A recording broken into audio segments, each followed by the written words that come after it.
2 गज दूरी का पालन करेंगे, लेकिन अपने लक्ष्यों को दूर नहीं होने देंगे। इसलिए लॉकडाउन का चौथा चरण, लॉकडाउन 4, पूरी तरह नए रंग रूप वाला होगा, नए नियमों वाला होगा।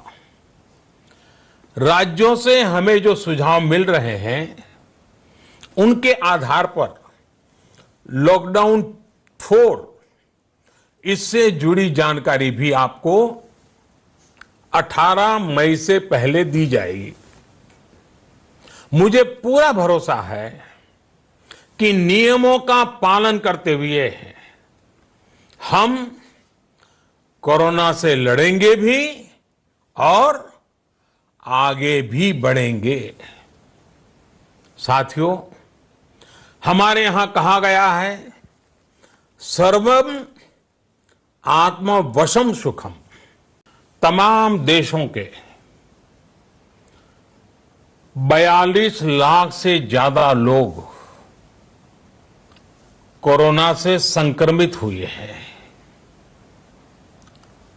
2.25 लाख से ज्यादा लोगों की दुखद मृत्यु हुई है।